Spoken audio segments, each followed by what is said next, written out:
evening. Thank you for tuning in to the Injustice Anywhere radio program. My name is Bruce Fisher. I'm the Executive Director of Injustice Anywhere.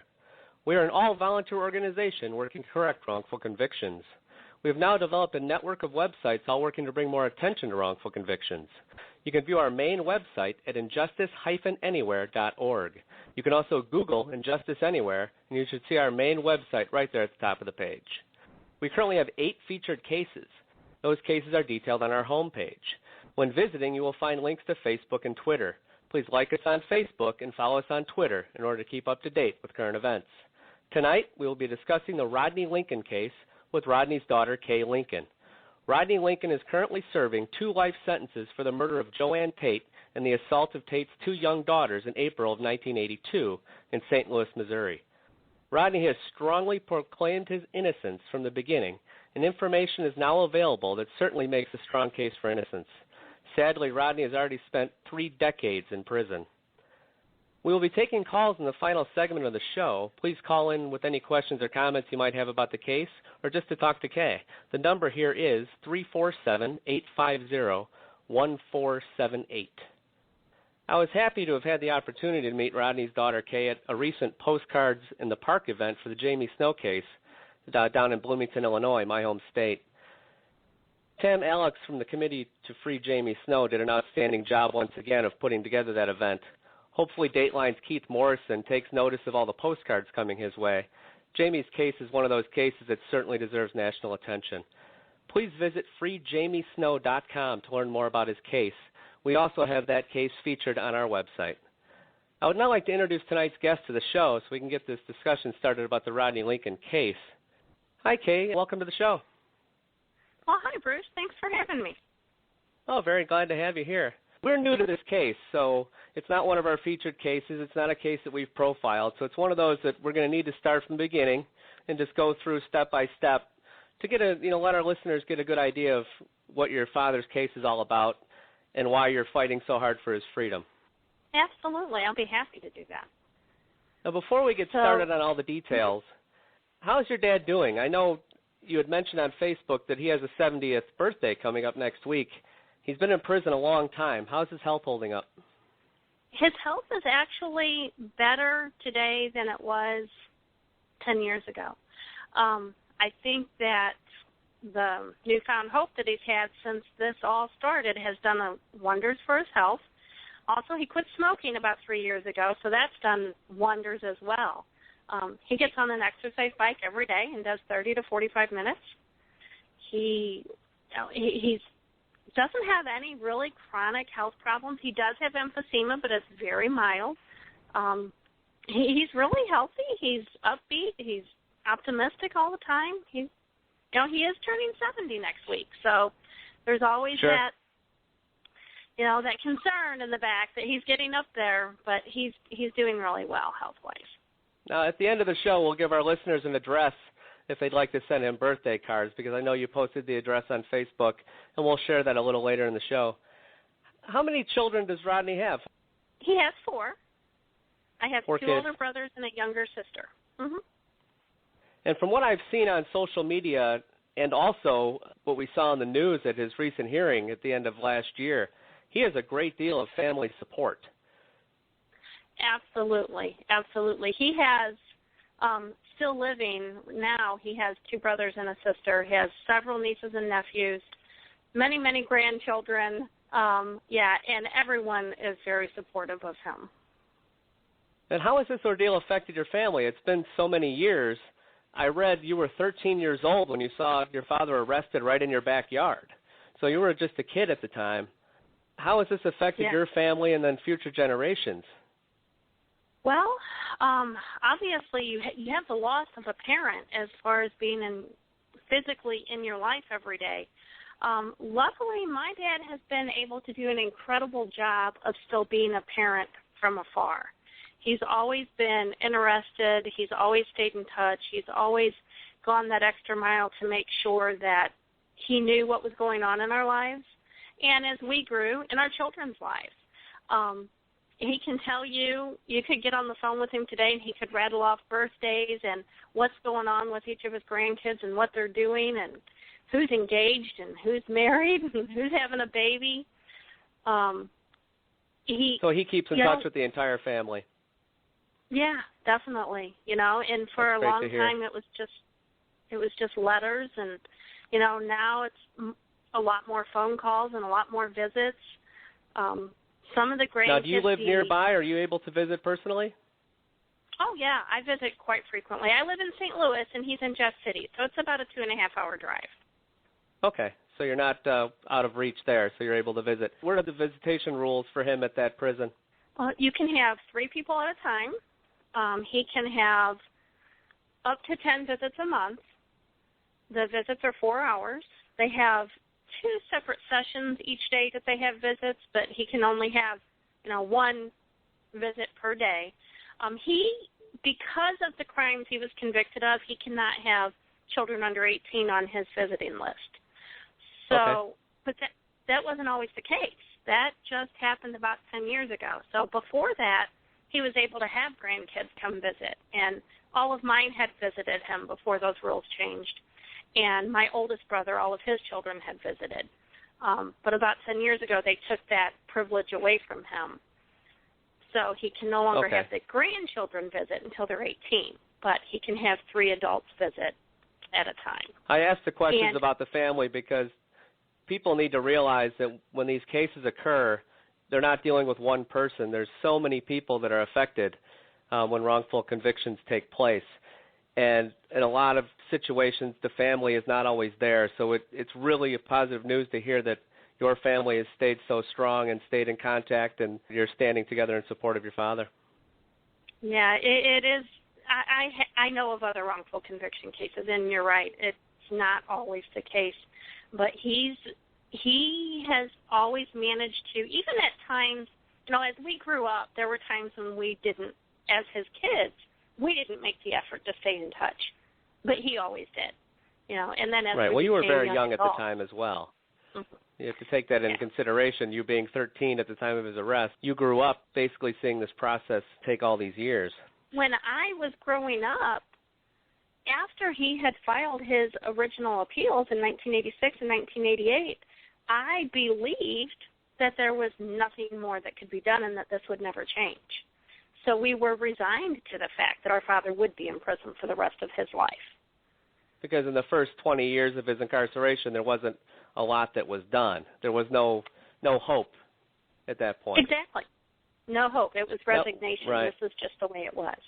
When you mentioned that he's not allowed to have anybody under 18 visit him, people on the outside looking in, I think they would find that reasonable, not knowing all the details, because this was a gruesome crime that your father is charged with.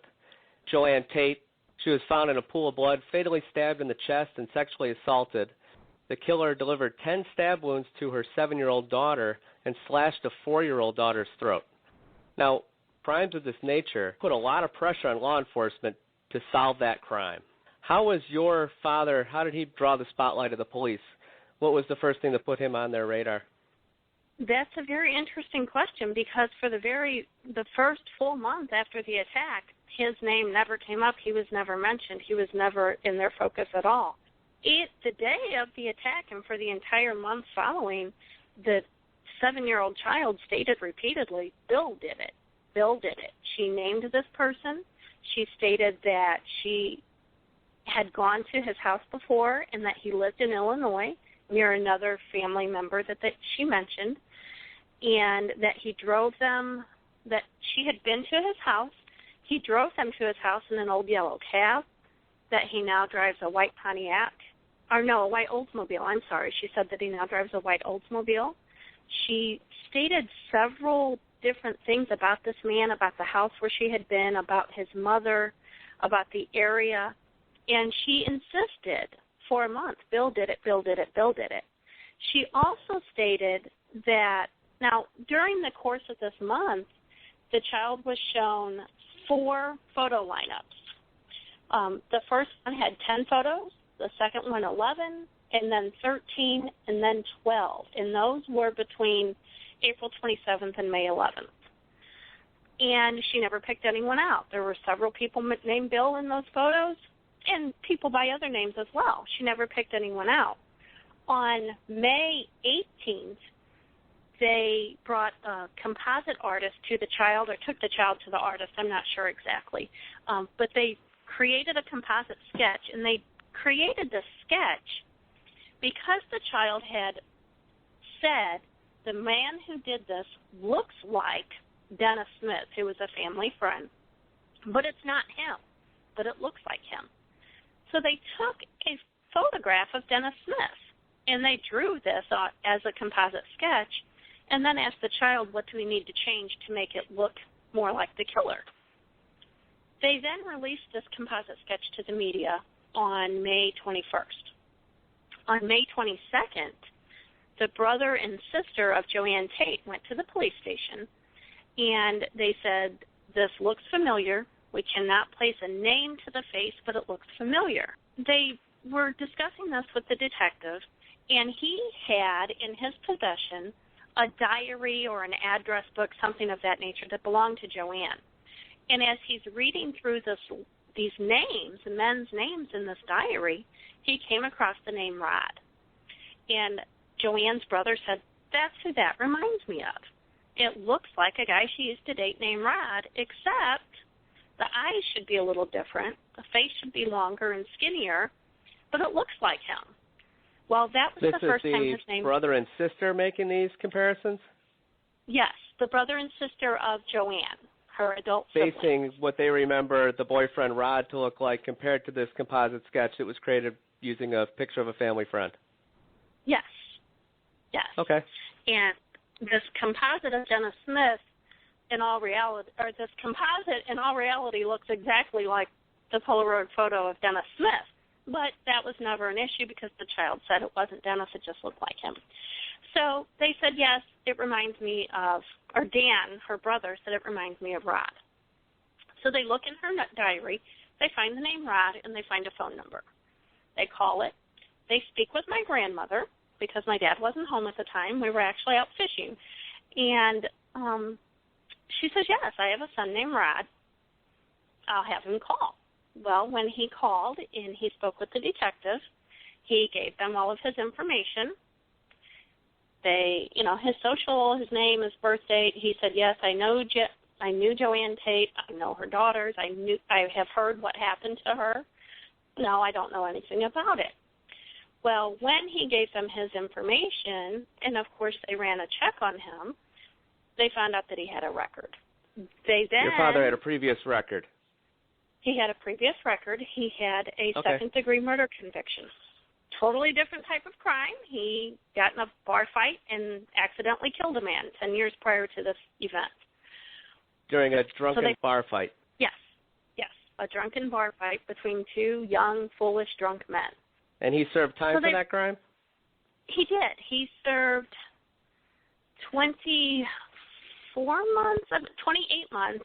And then he got out on parole, and he wound up going back to prison while he was on parole over some sort of stealing or burglary. I don't know the details. It was something about taking tools from his boss's garage. Is all I know so he had a past where he would have been on the police radar for sure, given the fact that his name was also in her diary. So that gave them reason to at least bring him in for questioning. Right. They went to my grandmother's house because he said, yes, I'll give you all the information I have. They went to the house, and it just so happened that my grandmother lived across the street from a park, which is something the child had mentioned, that the killer lived across the street from a park. So how would this child know this?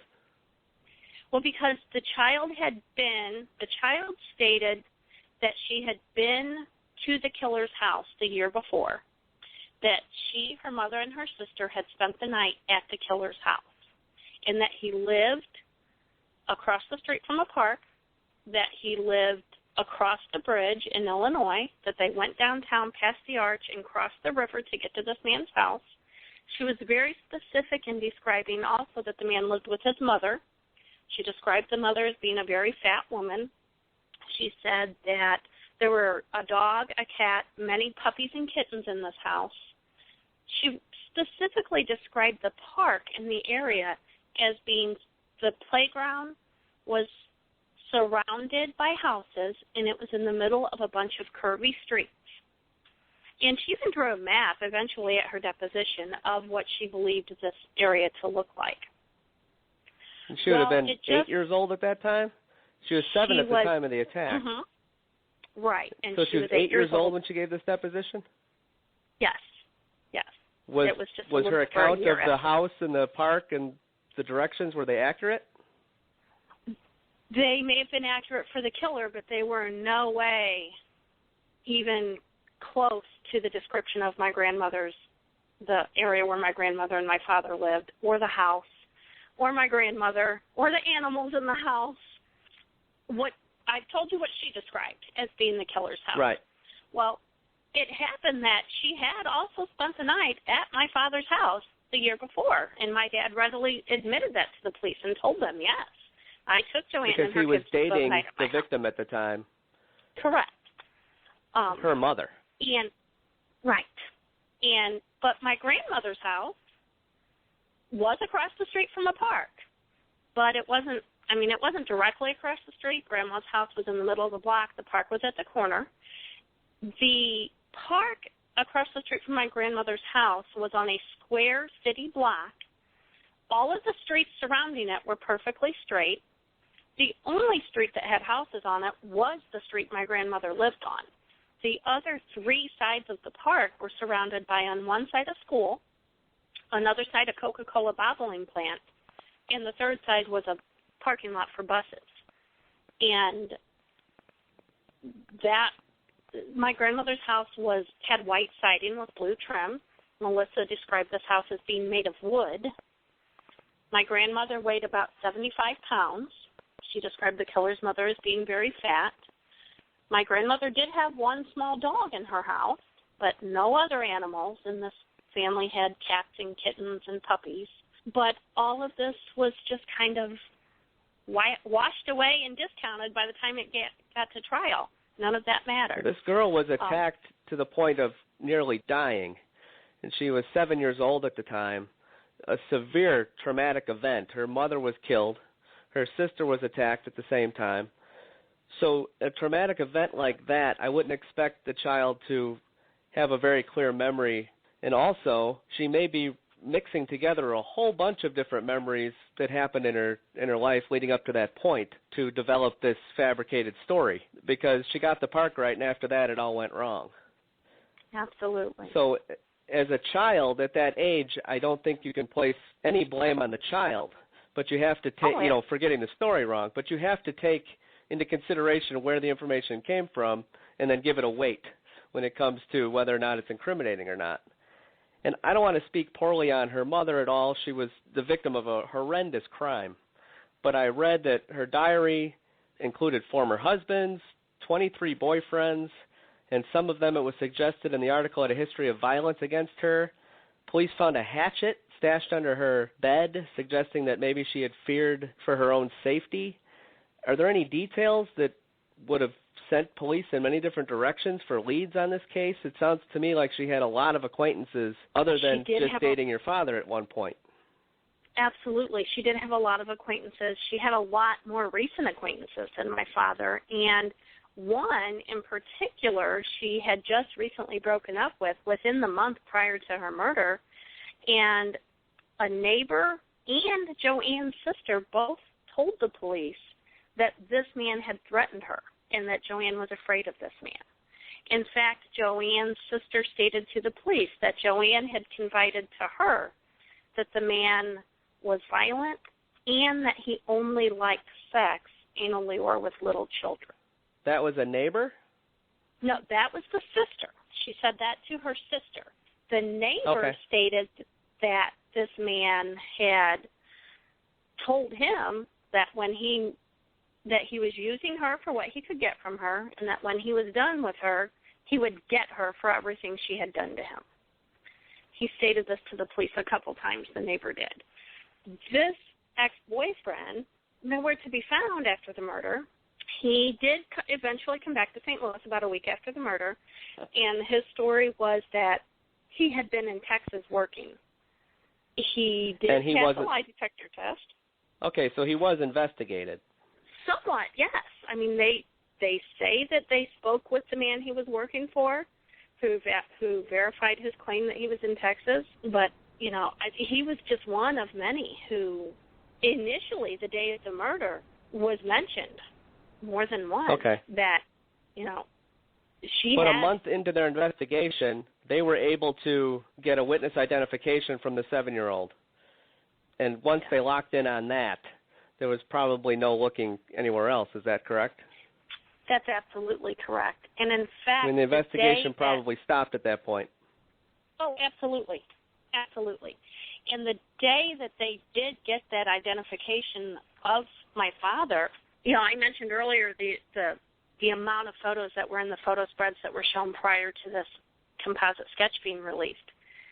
After they spoke with my dad and they realized he had a record, they got a mug shot of him from 5 years prior, and they took that and a recent color Polaroid photograph of someone who is related to the children's older sister. It was a cousin of the children's older sister.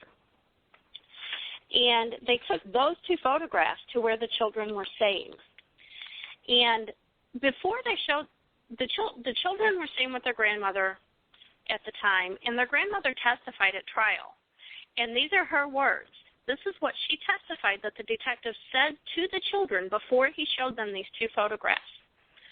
Now you've got to be real careful. We've got a magic door downtown, and you have to go look through this magic door and see if you can find the bad man. Now, if we get the wrong man, we let the bad man go.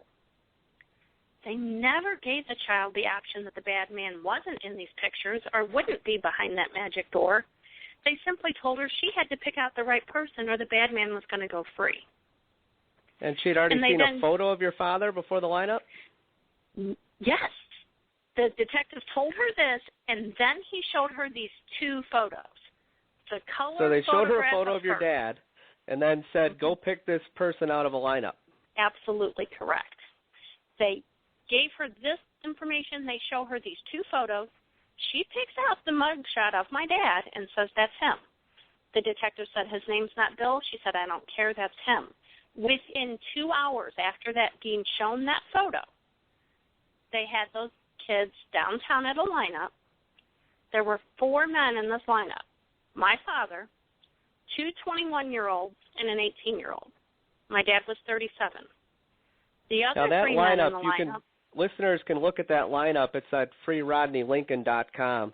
Kay has everything laid out very nicely on that website, but stop and take a look at that lineup because you can see exactly what Kay is talking about on how they set this up and how they made it very clear to the girls who they should pick out, because this is one of the things I read up on, and I was pretty shocked that they were able to get away with this. They showed a photo of Rodney to the children, then brought them to the police station immediately and asked them to pick that person out of a lineup. And Rodney sticks out like a sore thumb if you're using a photo to find him, because he looks nothing like the other 3 people in the lineup, and the people in the lineup are much younger than he is. So it's definitely worth taking a look at to show how the police manipulated the testimony of the 7-year-old. Absolutely. Absolutely. She had no choice. After she was told that the man's name wasn't Bill, what did she do with that? Did she no longer mention that anymore? She was completely okay with that. She told him it doesn't matter, this is him, and she, from that point forward, called him Rodney. Because that's the name she was given. Because that's the name she was given. Now, she did state at one point, and I don't remember if this was in her deposition or at her competency hearing, she was asked, have you ever seen Bill since the day he hurt you? And her response was, no, only people that looked like him. Okay. So at his first, there's 2 trials. At his first trial, the evidence that was used against him was, of course, this eyewitness identification, and there was also a hair at the scene that was attributed to him. How did they attribute that hair at the scene to Rodney without DNA testing? Well, there was a blue blanket that was on one of the kids' beds, and they took this blanket and they hung it up at the police station, and they hit it with a stick and knocked hairs off of it. And any hair that they didn't think looked like JoAnn Tate's, they kept. Well, they only came up with one hair that they decided was not JoAnn Tate's, and it was a pubic hair. And after Dad was arrested and they got a sample of his pubic hair, they used a microscopic hair comparison to decide that these two hairs matched. They used that word, matched, many, many times throughout both trials, even though we now know that microscopic hair comparison is completely defunct. It's outdated science, totally but that's what was available at the time during his trial. Now, in his first trial, that hair evidence and the eyewitness identification wasn't enough. What happened in that first trial? You know, I don't have a lot of detail about that first trial because the transcripts from that first trial were never transcribed and never received by either the state or the defense. I do know, just from reviewing witness lists and things of that nature, that at the second trial, they had more experts testify about that hair belonged to Rodney Lincoln. Other than in the second trial, they were able to that's when they got the conviction on the second trial. Correct. The first trial. So I imagine the first trial ended in a hung jury? Hung jury, 7-5. Okay. And that gave the prosecutor the option to try him again, which they did. Absolutely. Okay. And the only evidence against your father was the eyewitness identification and that hair. Was there anything else used at trial? Nothing else. Nothing whatsoever. That was the only evidence ever presented. Okay. And then 20 years goes by. There's really nothing he can do. There's no technology to save him. There's nobody knocking on the door trying to help him. And then 2003, I believe, rolls around, and they decided they wanted to test that hair. How did that come about? Well, in 2003, the city of St. Louis opened what they called their Justice Project. They had reviewed over 1,400 cases in the city of St. Louis, and they were looking for cases where identity was an issue at trial, and if they did DNA testing, they could conclusively prove innocence or guilt. Well, out of those 1,400 they reviewed, they chose 6, and my dad's was one of them. They announced that on June 5th, 2003, on the evening news. A week later, the same newscast had an interview with the victim who was at the time of the attack, the 7-year-old child, the one who had identified him. They actually interviewed her on the news. She had heard that this was taking place, and she was adamantly opposing it, as you would expect. And now she's in her 20s. At that time, she was in her 20s, yes. Okay. Yes. And just to give a perspective on how long the time period was, because now she's grown up into an adult, and she still felt strongly at that time that she had her testimony correct. Absolutely. In fact, she felt so strongly about it that she told the newscast that night that she didn't need any DNA testing. She knew that that was the man who had stabbed her 27 times and that she had picked him out of the lineup of 20 men. So that just gives you an idea of how the story evolved in her brain over those 20 years. Right. Because there never was a lineup of 20 men. The poor child was not stabbed 27 times. She was stabbed. She was traumatized. It was horrible. I don't take any of that away. Oh, no. You're not discounting what happened to her in any way, but it shows clearly that her story, like you said, it evolved over time, and it grew as she grew into what she believes it is today. If any of us go back to when we were 7 years old, whether we had a traumatic event or not, if we recall stories that happened then in our lifetime now, we're going to repeat a different story. That's common sense. That's common knowledge about how the human brain works. She was traumatized to the point of near death, and she was put into this situation where she had a police department that was really demanding answers. I mean, they told her that she needed to find the bad man, and she did what she could to help them.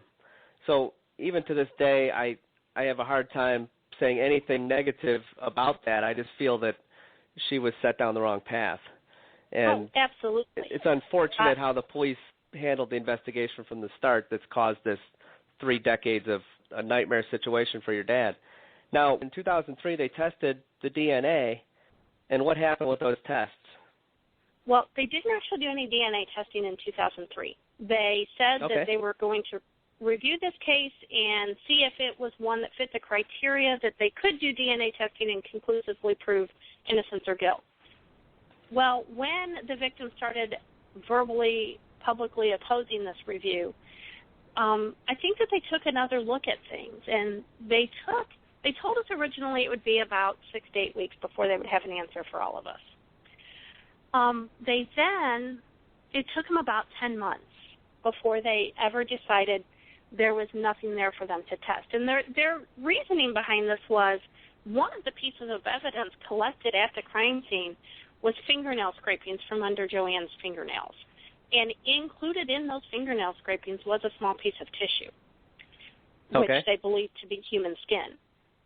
In 2003, when they opened their review, the Circuit Attorney's Office said that they could not find that evidence, that it had been lost or destroyed, and that was the only conclusive proof of innocence or guilt. Now, and it's lost to this day? No, it was found. Okay. My question to them at that time was, what about the pubic hair? That's what was used against him at trial. Right. And let's go after the evidence that was actually used to convict. Absolutely. And their stance was, that's not conclusive proof of innocence or guilt. If it is his hair, doesn't necessarily mean he killed her, and if it's not his hair, doesn't necessarily mean he did not. And that is still the state's stance to this day. But if you look back at the history of the trials, the eyewitness testimony in the first trial wasn't enough to convict. It was a hung jury. When they brought in extra support via experts at the time to analyze the hair, that's how they got their conviction. So they're being a little disingenuous there, are they not? Absolutely. Absolutely. And that has been pointed out time and time again in the motions that have been filed by my dad's attorneys in the past several years. Now let's jump to 2005 when the Midwest Innocence Project took over this case. They did eventually test that hair for DNA, right?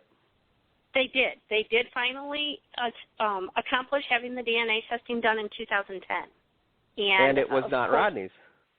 That hair is absolutely not his. And at the time that they did that testing, they also tested another hair that came from the crime scene that was never spoken about at trial because the department told the defense attorney during the trial phase that we're not worried about this hair. It belongs to one of the victims. This is a hair that was found on the perineum of the 4-year-old child. And guess what? It's not the victims. It's not any of the 3 victims. It's certainly not Rodney Lincoln's. And it comes from a different source than the pubic hair found on the blanket. And it's a pubic hair found at a scene of a sexual assault. I don't know that the one found on the child was a pubic hair. I know that it was a human hair. I'm not positive that one was the one found on the blanket was. Absolutely. The one found on the blanket absolutely was a pubic hair.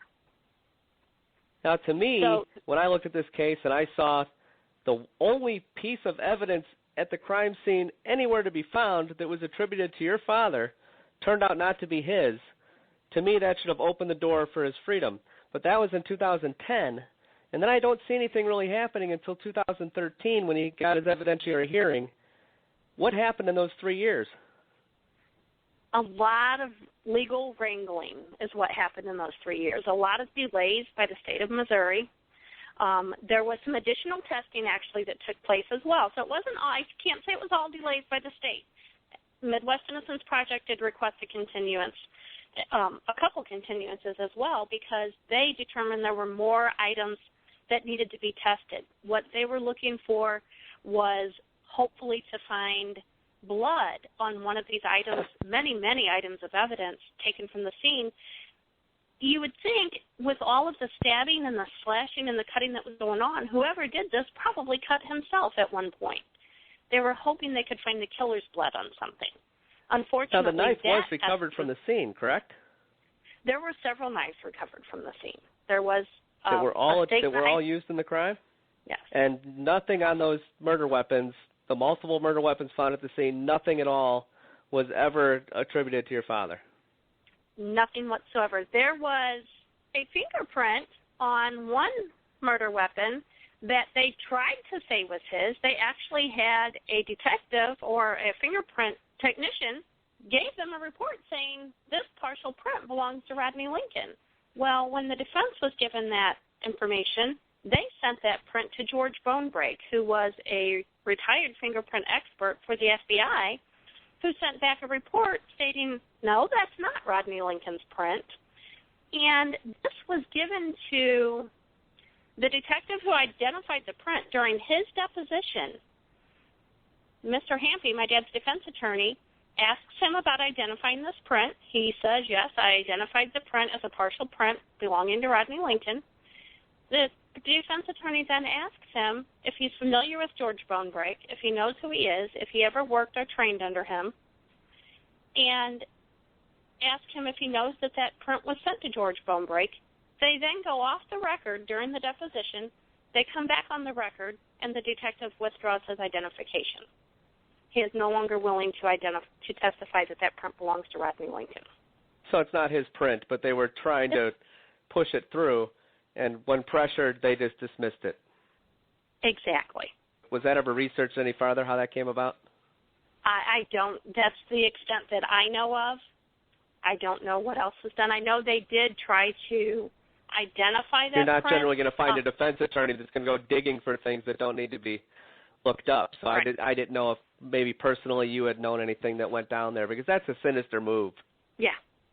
I don't know how that all came about, or I don't know if they, when the defense attorney was given the information that, hey, we've got his print, it's him, if he went forward with that and tried to clarify, or if he knew, that's not Rodney's print. Rodney wasn't there. I know it can't be his print. I don't know how it came about that George Bonebrake was involved and stated, no, it's not his print.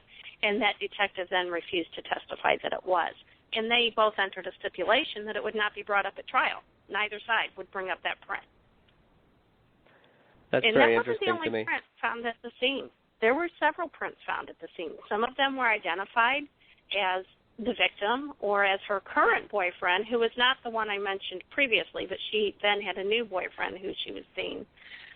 His prints were identified on some things, but there were some prints that were never identified as anyone. So there's many unidentified prints. They may or may not have been attributed to the crime, but they were not properly researched, or they were and just drew dead ends. Drew dead ends, as far as I know. They didn't match to anybody at all. They were right. researched, though. They're not still on the table to be tested, is what I was asking. No, those they have not been ends. able to match them. Right, dead ends. They Okay. couldn't match him to Rodney Lincoln, but they couldn't match him to anyone else either. I want to remind our listeners that we will be taking calls in about 5 minutes. I'll open up the phone lines. If you have any questions or comments on the case, the number here is 347-850-1478.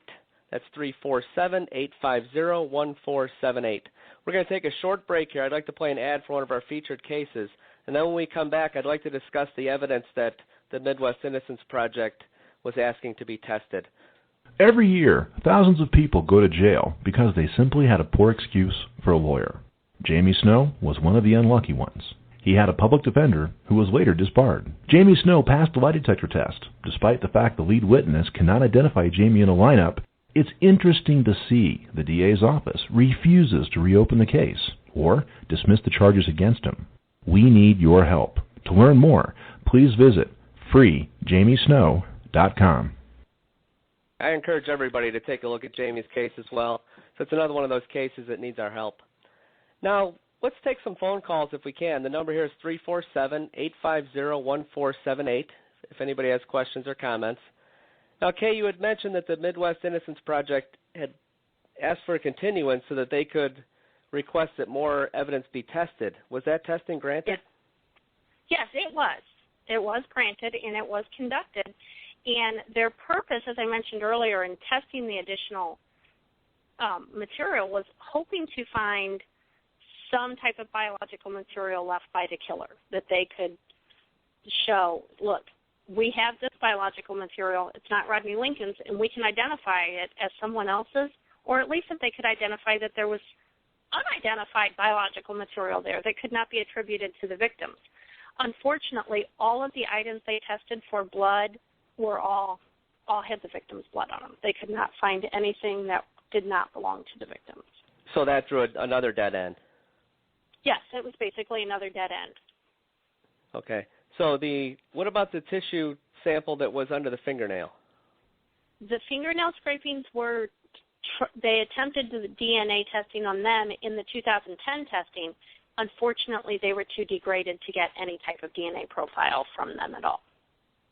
They just degraded over time. Was there any indication they were improperly stored, or it was just something that naturally occurred over time? Just naturally occurred over time, as far as I know. I don't know. Because that would be another piece of evidence to me, much like the hair evidence, that would have been something that I would say no jury is going to convict knowing this. So it's unfortunate they were unable to test that. Absolutely. Yeah. And had they located them in 2003 when they originally opened this review, maybe they would have had a chance at that time.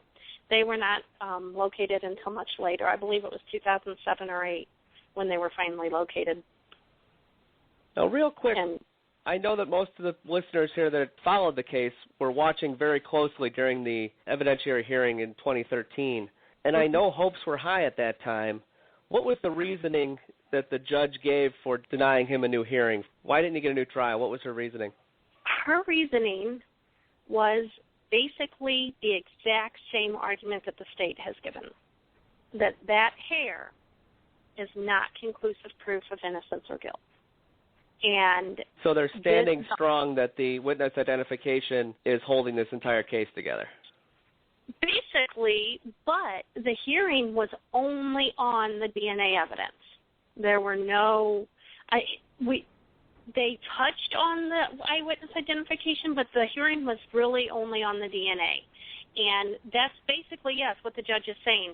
This hair was not the main part of the investigation of the prosecution, and that it was not the only thing that this man was convicted on. That the hair was a smaller contributing factor that he was convicted on the child's eyewitness testimony. Which we know, looking back at the second trial, that just was not the case. But they're freely saying that today. Absolutely. Where does it stand now? What is the next step? What are his options at this point? Well, the Midwest Innocence Project has appealed the judge's ruling. They filed their motion of appeal. They have, in fact, filed their first brief in the appeal process. It was filed on July 22nd, I believe. And okay, so recently. Yeah, and the state had actually just today, I saw on CaseNet, the state has requested additional time to file their brief, and that was granted to them today. So they now have until September 19th to file their brief. Okay, so there's still an opening here. There's still hope. As we saw in the Ryan Ferguson case, judges' rulings can be overturned and the outcome can be good. We have a couple calls on hold, so I'd like to take those now. We have a 920 area code. Hello, welcome to the show. Hi. I just wanted to ask Kay a question. You've been fighting this fight for so long. How old were you when this happened? I was 13 when he was arrested. So you've lived almost your entire life without your dad there. That must be really, really difficult. And now you have grandchildren. And I just wanted to ask you how you deal with that, how you keep going. Well, that's a good question because it's hope that keeps it going, but there have been many times when I personally have been very discouraged and very feeling hopeless about the whole situation, but what always makes that go away and brings that optimism back is my dad. He will call, and he's the one in the situation. He's sitting in prison for a crime he didn't commit. He's turning 70 years old next week in prison for a crime he didn't commit. But he will call me and say, hey, chin up, lighten up, cheer up. It's going to be okay. We're going to get this done. And like I was telling Bruce earlier, he has an incredible ability to be a presence in our lives, even though he can't physically be present there. Right. Just for instance, when I was 16, I ran away from home at one point, and the first thing my mother did was write my dad a letter because she knew that connection, even though had been broken physically, was still there, and that he would probably know where I was. A lot of letters, I was a young mom, so I was very busy. Had my kids very young, worked full-time, was just busy raising a family. So there were a lot of times when months and months would go by and he wouldn't get a letter. But he always wrote. He would send that letter and say, hey, I'm still here. What's going on? How's my grandkids? So lots of letters. He always was able to call on holidays, always birthdays, always sent cards. And now it's easier because my kids are grown for the most part and I'm not as busy, so it's easier to stay in touch. I can visit more often. I have more time to send letters and pictures. But I know there were a lot of years when he may only get 2 letters a year or 3 letters a year. And watching the grandkids grow up in pictures, having another man walk his daughter, my sister, down the aisle when she was married, not being able to be there to hold his grandkids when they were born or to comfort his sisters when they lost their husbands, he's always managed to never break the bond. He's always been a part of our lives. And that's awesome. He is one of the first people I go to. If I have a question, if I'm questioning what I'm doing, if I have a decision to make, I know that I can always go to my dad and get an honest opinion without being judged, objective. He'll give me his advice, and he doesn't insist that I take it. He just always was able to parent from afar. I have every confidence that eventually that this is going to work out in his favor. There's just not enough. I don't think there's enough against him at all. The older girl that did the identification, she's no longer living, is she? The older one is. It was her younger sister who passed away in 2008, the one who was 4-year-old at the time of the attack. I was mistaken. Okay. And one more question I have for you. The first attorney, Mr. Hampy, that was for the first trial? He was the attorney for both the first and the second trial, and I'm glad you brought him up. There's some very important points that could be made about him that we haven't had a chance to discuss. Mr. Hampy was hired by my dad's family because he had a great reputation. He was a good trial lawyer, and he won cases. What they didn't know was that he also had some criminal dealings going on of his own. In fact, he was involved in some type of extortion scheme with another person. They were extorting money from people and not extorting, I'm sorry. It was a fraudulent investment scheme. They were getting these people to donate to some fraudulent company that they were planning to start, and they were actually just scamming these people for thousands of dollars. This man who he was partnered with had chosen to testify against him and was cooperating with the authorities in an investigation of Mr. Hampy, but on October 3rd, 1983, the very day my dad's second trial started, that witness was found murdered in Illinois. Wow. Wow, that's pretty Sometimes shocking. These stories get very complex over time, don't they? Oh, they do. One of the things that I started looking into in 2003, 2004, when the state opened this review, was I wanted to find Mr. Hampy because I wanted to talk to him and find out, hey, what do you know? What happened? What can you help me with? What information can you help me find? And I could never find Mr. Hampy, but I found tons of information on him, which made me really go, oh, my gosh, what was happening here? He, subsequent after that incident happened, he did eventually go to trial on that fraud charge and was acquitted. But then, in 1988, he was involved in an actual extortion scheme with a marshal from the appeals court who was supposed to be arresting felons, but he was letting them stay out, and he and Robert Hampy were extorting money from them. And this eventually came to light, and the marshal from the appeals court was Vincent Wabi. He went to trial, and at his trial, he shifted all the blame to Robert Hampy, who had since disappeared and was nowhere to be found. He left the state of Missouri. He went to Texas, He eventually wound up in Wyoming, where he was sued multiple times for malpractice and for having a disbarred attorney working in his office.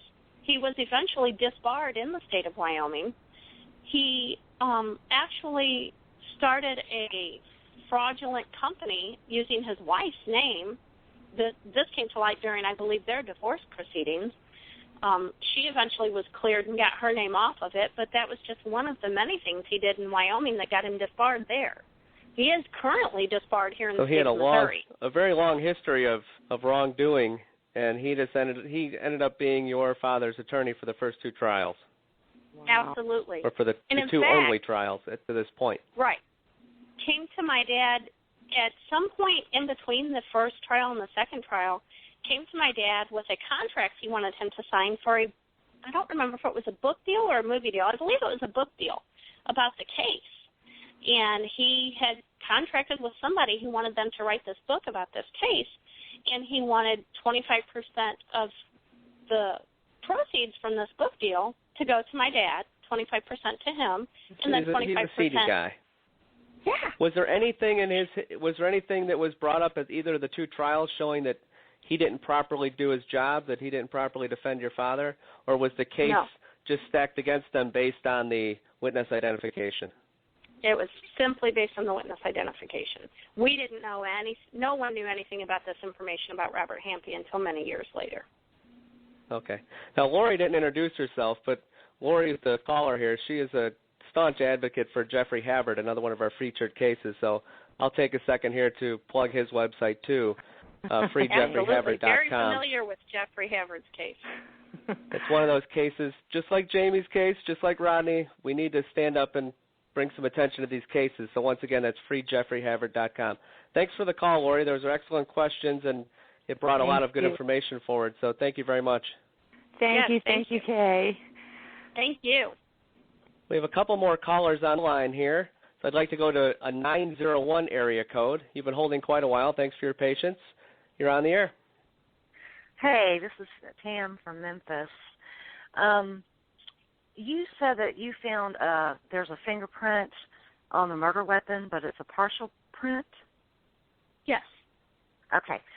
Are they testing that? You know they can get DNA off that print, right? I believe that was included in the last round of testing that they conducted, and they were not able to get anything. You know what? Let me actually. I know that was included in that testing, and they were not able to get anything other than the victim's blood. Was that one of the items that was diluted too much in the victim's blood to get a positive test on? Yes. I don't know the actual details of why they couldn't get anything from that, but it was included in that testing in 2012, and they were not able to identify the print. They actually had the Kansas City Police Department Crime Lab conducted this testing in 2012, and they were not able to identify the fingerprint, and they were not able to identify any DNA that did not belong to the victim. There was no male DNA on any of this evidence. Yeah, okay. Well, did you say there were other prints as well, though? There were other prints. Actually, in 2012, in that testing, there was another piece of evidence. There was a piece of an aluminum door frame that had a bloody fingerprint. That was also tested in 2012. And again, with no male DNA found, or no DNA found other than the victim. Did they do this at an independent lab, or did they do it at the state? They did this at the Kansas City Police Crime Lab in 2012. Oh, man. But it was overseen by the Midwest Innocence Project? Yes. Did they have a representative at the lab at the time? That I don't know, but this was the Kansas City Crime Lab has a relationship with MIP, and they offered to do this testing on their behalf. Okay.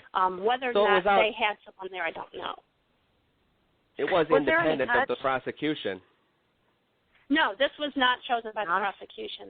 This was, they have a relationship with MIP and all. Sure, so it was independently done then through the Midwest Innocence Project. Yes. Oh, well, I was just, just wanted to make sure that you knew that they can get DNA off of latent prints now, and that also, was there any touch DNA on any of the clothes? There has not been any touch DNA done that I'm aware of. That might be. Well, in fact, I know that there hasn't. Yeah, I know that there hasn't. Is it something that they've explored and decided not to do, or is it something that y'all? That would be a question for the attorneys at the Midwest Innocence Project. That's not something that I've discussed with them. Mm-hmm. Well, that may be another option. You know, that might be another motion that you guys can look into. Definitely something I will mention to them. Okay. That's all I wanted to know. Okay. Very good question. Thanks for the call, Tam. Okay, thanks. Bye. Thank you. Okay, we have another caller here on the line. It's a 573 area code. Welcome to the show. Hi, thank you. This is Tammy. I was calling in. I wanted to talk more about the witness misidentification. Sure. You know, they after reading through the transcripts and that, you know, there was a part in there talking about after Rodney was arrested, the lead detective contacted the social worker, which I think was Wayne Munkle, at the hospital and told him there was problems with the investigation and that they may need him to work with the girls on identifying the picture. That's absolutely correct. That happened on May 26th, and he was arrested on May 23rd. Right. And, you know, and then after George Allen was freed, I found, you know, there was a story online talking about hypnotism. I had always wondered, you know, how the little girl was able to, you know, walk up and point to Rodney if Rodney was in fact the man that did this. And I'm not, you know, trying to, you know, say anything bad about the witness, the child. I believe she was severely traumatized and manipulated by the police.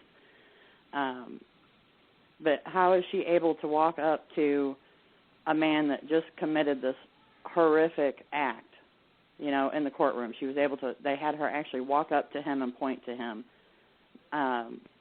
But when George Allen was freed, this story came out about hypnotizing, and that was common practice apparently in St. Louis at the time, because in George Allen's case, they hypnotized the witness in his case.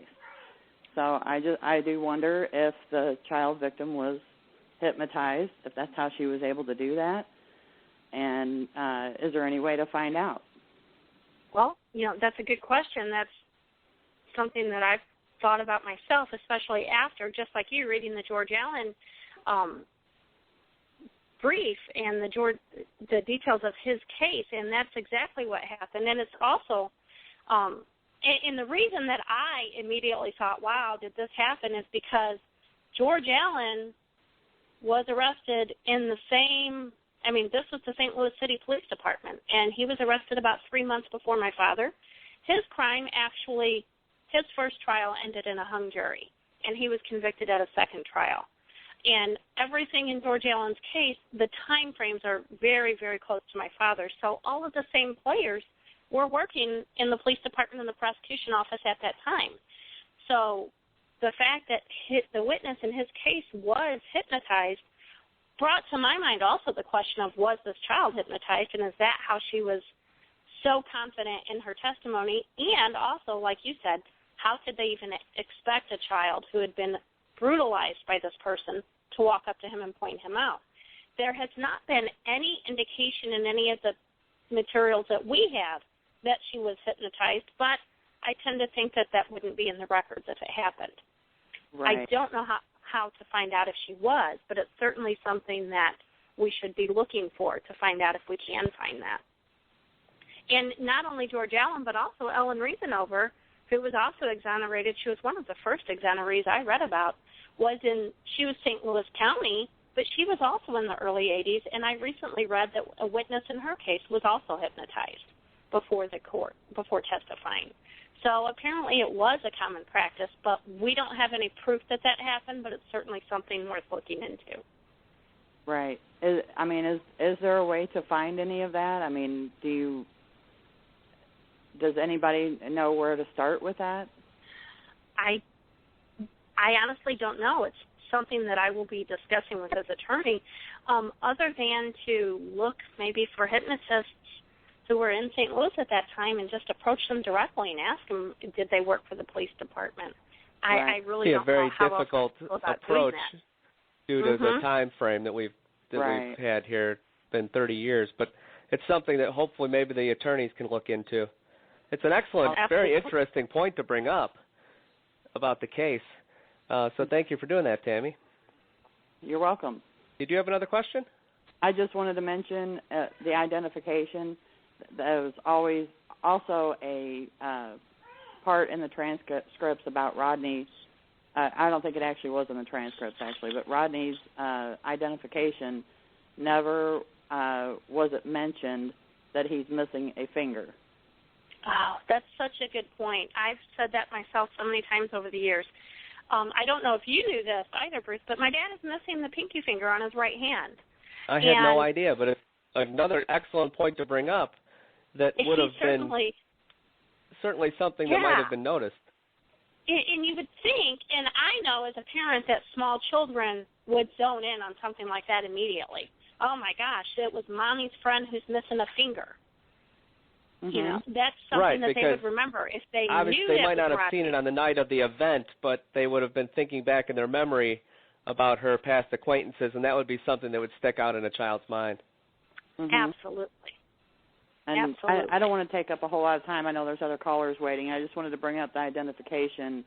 The judge in the in the September hearing basically was saying this was all on identification, and that that there was no inconsistencies.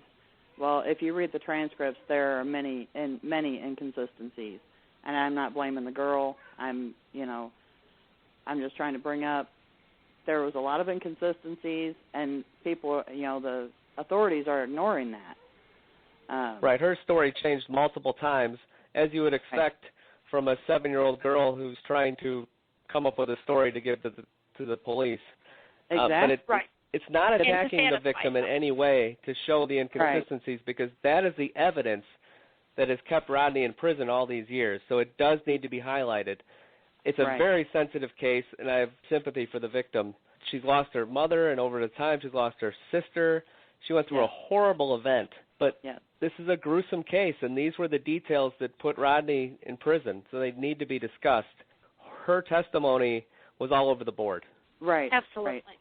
But that was really all I had. I just wanted people to really pay attention to the misidentification, the many inconsistencies, how the victim was obviously manipulated. One thing I've always said about the identification, especially on the day that they identified him, about the pictures in the lineup, is, and this, again, is not placing any blame on the child, she was so manipulated. And you have to think of how a 7-year-old views a police officer, number one. We teach our children to obey police officers, to respect them, and that they are there to help them. So you've got a child, number one, it's a police officer telling her this. Number two, it's an adult. Children are, they're programmed to do what an adult tells them to do. And not only is this an adult, is this a police officer, but this is her hero. This is the man, the police officer, who has come to the hospital every day for a month and brought her M&Ms. This is the man who's told her, I'm going to fix this. I'm going to make your life better. I'm going to get the man who did this to you. I'm going to make sure you're safe for the rest of your life. And then he tells her, you have to pick the bad man. That child had no choice. It is not any fault of the child. She was so manipulated by that police department. Absolutely. The fault falls on the police department for how they handled the investigation. That is clear, but we still have to highlight the inconsistencies and everything that went wrong. The fact that they were shown a photo of your father and then brought down to the police station 2 hours later to pick that person out of a lineup, it's absurd. And I can't believe that was used to secure a conviction. But thank you very much, Tammy, for the call. You're welcome. Thank you. Bye-bye. Thank you. We have another call here. It's a 618 area code. Thank you for holding. You're on the air. Hi, my name is Debbie Lusky. Hello, Debbie. Kay, I just recently started following your father's case because I just became your Facebook friend a few weeks ago. And I wanted to make sure I was here listening tonight. I want to tell you, first of all, I'm very sorry you're going through this all these years because I know it consumes your life because actually I'm going through that, or my family's going through that now with my nephew, Russ Faria. So I really feel for you how the cops overlook certain evidence, or they just focus in on one person and that's all they get. They don't think it's anybody else but that one person. Yeah, tunnel vision is definitely an issue in wrongful conviction. Yeah, and I'm sorry that you're going through this because it's hard. It's very hard. And you were just a little girl. You know, it just breaks my heart. I didn't realize you were that young. Like I said, I just now started following this case and many others that are out there. Well, we definitely thank you for your support. And you know, you bring up a good point that it consumes your life. It absolutely does. When this all became an issue for me, you know, I was 13 years old when it happened, so I was a child. I knew my dad was innocent simply because my dad said, I'm innocent, I didn't do this. And I know my dad, you know, I'm his daughter. I know him. I know he wouldn't lie to me, and I know he's not capable of this. But, like I said earlier, after his appeals were filed in 86 and 88, and they were denied, we were resigned to the fact that this was his life, and this was how he was going to live the rest of his life. But when it became apparent that there was something we could do, there was a chance that we could fight and we could do something to help him, it absolutely has consumed my life. And, you know, there are times when I think, my gosh, my kids grew up, you know, their childhood was kind of, the last 10 years was a whirlwind of, where's Mom? Oh, she's on the computer. She's buried under these files in her room. She's out talking to this attorney. She's here. She's there. You know, they never seem to resent it. They've always been very proud and very happy that what I'm doing, but it has consumed a huge part of my life. Do I regret it? Not at all. Would I do it again? Absolutely, and I'll keep doing it until he comes home. But it is very time-consuming. I know exactly how you're feeling because that's what it does. It does consume your life. Nothing else seems to matter. You know, he's innocent and you want your dad home. And It's sad that it's taking all this time for evidence to come up to try to clear his name and him. Yes. Well, we're very hopeful that this appeal goes his way. Yeah, and that's kind of where we're at. We're hoping the same thing for my nephew, Russ. Now, you mentioned your nephew. Do you have a website or a Facebook page you'd like to give us the URL I do. for so we can take a closer look? Free Russ Faria, and there's many links to show that our local TV station has been up on it, and Dateline. We had Dateline NBC on it. So we've been in the public. Also here in Missouri. It's also here in Missouri. And and Russell's exactly where your dad's at, Jeff City. Oh, is he? I didn't know that. I knew that he was here in Missouri. Yeah, Jefferson City.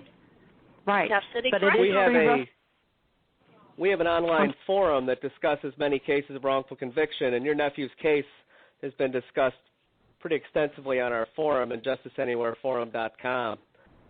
That's one of those cases that we've actually had people request that we take as a featured case. I haven't personally had a lot of time to look into it, but I certainly will. Thank you very much. We would really appreciate it. That would be great. If you could send me a message on Facebook, I know it's a case that many of our members of our group would like us to do a radio show on, so I'd definitely be interested in doing that if you're interested. Oh, most definitely. Most definitely. I thank you for that. So you can find me on the Injustice Anywhere group page, or just send me a message to my personal account on Facebook. We'll be in touch then. I definitely will. I thank you so much. Well, thank you so much for the call. Thanks for supporting Rodney. And as you said, you've now taken on other cases to support as well. That tends to happen sometimes when you find yourself in a situation like that. And everybody needs support. All these groups need to come together to provide one large voice. Right. Absolutely. And I just want to let you know you've got my family supporting your family. Absolutely, and vice versa. Absolutely. Okay, great. Thanks talking to you, Kay, and you, Bruce. Thank you so much for the call. Thank you. Okay, bye now. Bye-bye. Now, Kay, we had mentioned earlier in the show that your dad has a birthday coming up.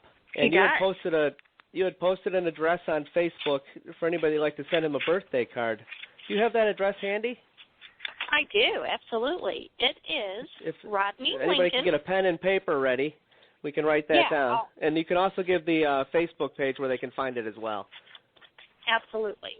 So his mailing address is Rodney Lincoln, 48563, JCCC for Jefferson City Correctional Center. Housing unit and cell number is 1D as in David, 114-8200, No More Victims Road, Jefferson City, Missouri, 65101. You can also find that information on his website, which is freerodneylincoln.com. We also have a Facebook cause page, which is also entitled Free Rodney Lincoln, and a Facebook group entitled Free Rodney Lincoln. There is also another cause page started by another family member called Rodney Lincoln Supporters. So you can find that information in any of those outlets. Excellent. And, of course, he's easy to find on Facebook. Just search for Rodney Lincoln. You'll see it. And you also have the website, freerodneylincoln.com. Is that your website? Do you run that? Yeah, well, yes. Actually, a friend actually created the website and administrates it, but yes, I am the content provider, and between the two of us. I mean, she does the actual behind-the-scenes work because I couldn't do that. But yes, it is our website. We own it. Excellent. There's a question here on Facebook, so I'd like to get to that really quick here. It says, did they run the male DNA from the pubic hair through the national database? Also, did the DNA from the pubic and other hair found match each other? That's a great question. Unfortunately, they cannot run that through CODIS because there was no root to the hair, so they were only able to get a mitochondrial DNA profile. So they do not have a full profile to run through CODIS. And in answer to the other question, do the two hairs match? They do not. They are from two different sources. Okay. The only thing we know for sure is they're not Rodney Lincoln's. Correct. And they do not belong to any of the three victims. Definitively not his, definitively not any of the victims. So they don't help to find the actual killer, but they do exonerate your father. Exactly. And you almost, and I've said this many times, in order to get a conviction overturned and to get someone exonerated, it's like you have to prove who really did do it. That's the only thing that the courts will accept. It's a scary prospect for sure. Now, you had informed your dad that we were having a show tonight, and we were trying to find a way to get him to come on, but those things can be a little bit tricky. So I didn't know, were you able to get a message from your dad? I did. I have a short statement from him, and I kind of blindsided him with it about an hour before the show. So he's actually a very eloquent speaker. He's very accomplished Toastmaster, but I didn't let him know ahead of time that I wanted something from him, so I kind of blindsided him. So he did give me a short statement to read. Sure. But he also asked me, there is an opening statement on his website from him that he wrote when we first started the website. So I can read that as well, because that kind of, Absolutely. That's something he had time to put some thought into. So I'm going to read that statement first, and then I'll read what he had to say for tonight, okay? Okay. So the statement on his website that he asked me to read tonight states, I ask each of you who look at my case, please do so with an open mind. I'm not asking you to make a judgment of innocence or guilt.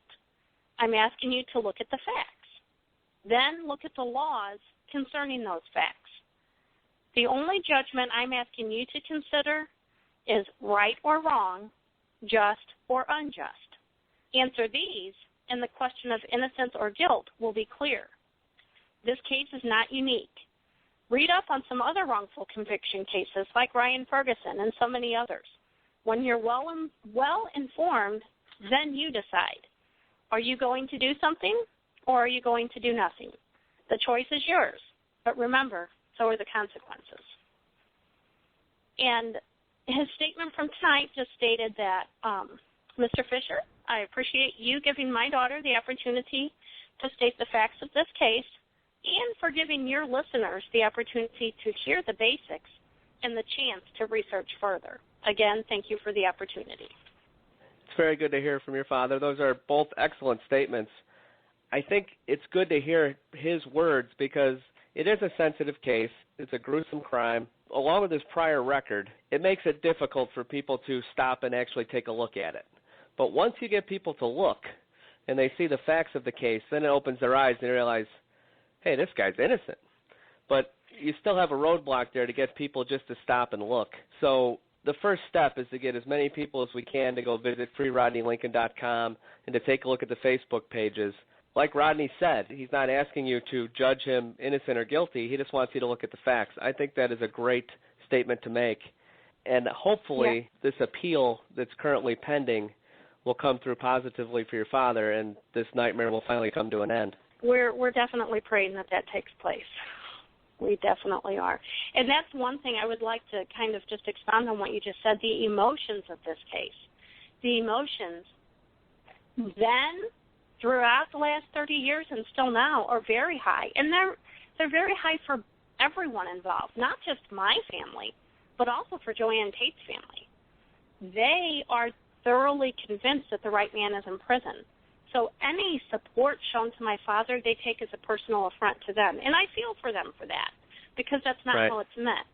They lost their loved one. At least we can still touch, see, hear from, and talk to my father. Yes, we lost him for most intensive purposes, but I can't even imagine being in their shoes. So the emotions are high for everyone involved, and I'm sure that they were high in that courtroom 30 years ago, but the prosecutors and the police made it a point to play on those emotions and to use them to their advantage to secure a conviction instead of to seek justice. One thing that they did is, in that first trial that was a hung jury, that was a mix of men and women, a mix of racial backgrounds. In that second trial, they somehow wound up with a jury of 12 white men. And they put a little 7-year-old girl up on the witness stand to tell her story to 12 men who probably all had little girls at home.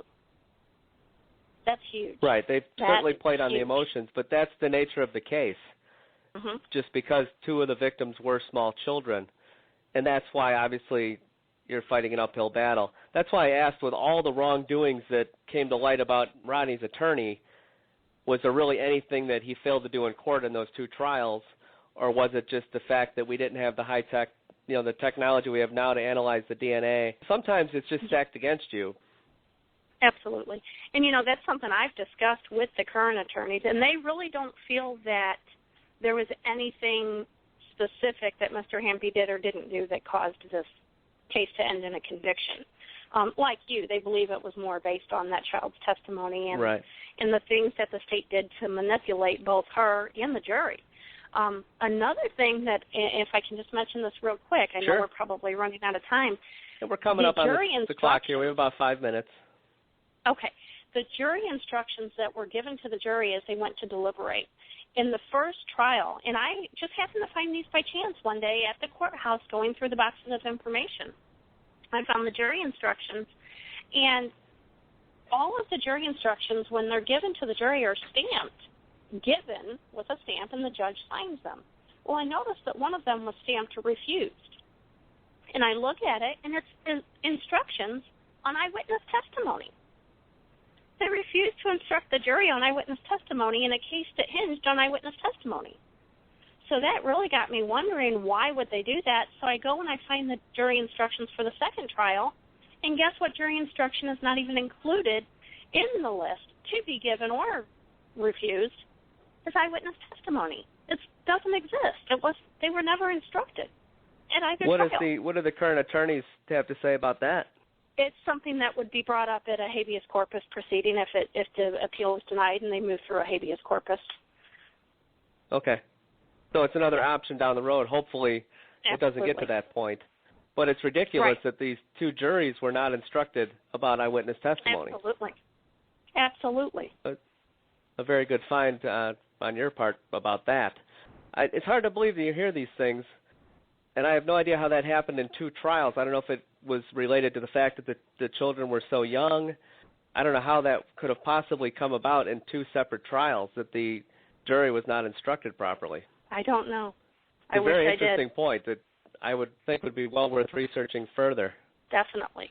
So I really want to thank you for coming on tonight. I learned a lot about the case. I learned a lot about details that I didn't see online that you provided, and the phone calls that came in helped to provide. So I want to encourage everybody to search Rodney Lincoln on Facebook. There's 2 or 3 pages. I know that I'm a member on a couple of those. And visit freerodneylincoln.com to learn more about this case.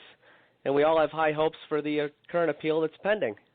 Absolutely, and I will definitely keep you all posted. And just for the listeners who aren't familiar with the website, it's very extensive. There's tons of information on there, the trial transcripts, all of the motions that have been filed, there are depositions on there. It's very extensive information available on our website. You did a great job. All the information is right there for anybody willing to do the research. So once again, it's an outstanding job on that site, freerodneylincoln.com. Thanks again for calling in tonight, and I'm happy we had the discussion. Well, thank you so much for having me, Bruce. I really, really appreciate the opportunity. We'll see you on Facebook. Absolutely. Thank you. We have another show scheduled for next Tuesday at 8 p.m. Central Standard Time. We're going to be discussing the David Thorne case, so please tune in for that show. And also visit injustice-anywhere.org to keep up to date with our shows, because we have a whole lineup of shows scheduled through this month and through September. So please take a look at our main website to keep up to date with our future shows. Thank you for tuning in tonight.